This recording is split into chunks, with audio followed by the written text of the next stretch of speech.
I thought my dad didn't care about me anymore. Then I found out he was dying. My dad used to be the loudest person at every basketball game I played. Didn't matter if there were 20 people in the crowd or 200. His voice always stood out above everyone else. "That's my son right there!" I used to get embarrassed every time he yelled it. Now, I would give anything to hear it one more time. During my senior year of high school, everything about him started changing. He stopped staying up late watching movies with me, stopped asking if I wanted to grab food after practice. Then, he stopped coming to my basketball games completely. Every time I asked why, he gave the same answer. "Work's been rough lately." Or sometimes, "I'm just tired, buddy." My dad worked long hours almost every day, and when he came home, he looked exhausted. But after months of hearing the same excuses, I started feeling angry. Dad was asleep on the couch with the TV still playing quietly. Mom looked at me from the kitchen and whispered, "Don't wake him." But I already had. "Seriously?" I snapped loudly.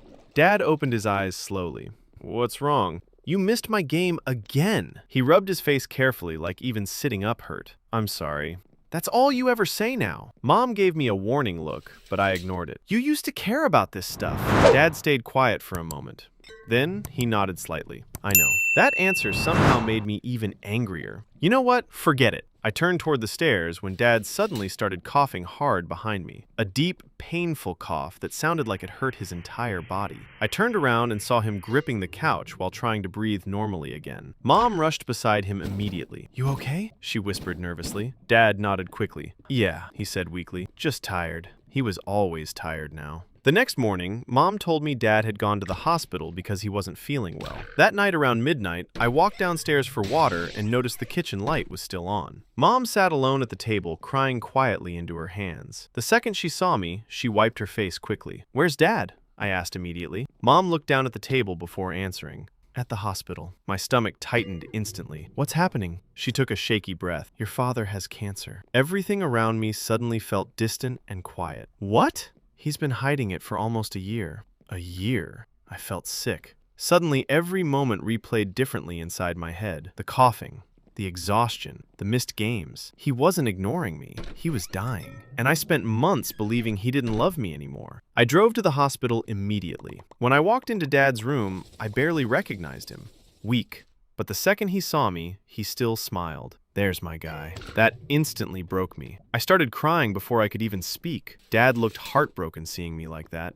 "Hey," he whispered softly, "don't cry." "Why didn't you tell me?" He looked down at the blanket covering his legs. "Because I didn't want you remembering me like this." I pulled a chair beside the bed and sat down quietly. "I thought you stopped loving me." The pain in his eyes after hearing that nearly destroyed me. "Son," he said immediately, "you are the best thing that ever happened to me." I couldn't stop crying after that. All those months I thought he stopped caring about me. Meanwhile, he was secretly fighting cancer while trying to protect me from the truth. Dad reached over weakly and squeezed my hand. "I'm sorry I haven't been myself lately." "You don't have to apologize." He smiled softly. "I just wanted a little more time acting normal with you." That sentence stayed in my head forever. The next few weeks felt unreal. Some days, Dad joked around almost like normal. Other days, he barely had enough energy to sit up in bed. But even then, he still asked me about school and reminded me to drive carefully every night. One evening, while I was leaving the hospital, he stopped me near the door. "Hey, buddy." I turned around immediately. "Yeah? No matter what happens, keep going, okay?" I nodded while tears filled my eyes again. "I will." A month later, my dad passed away with Mom and me beside him. It was realizing how much love was hiding behind all the silence I completely misunderstood.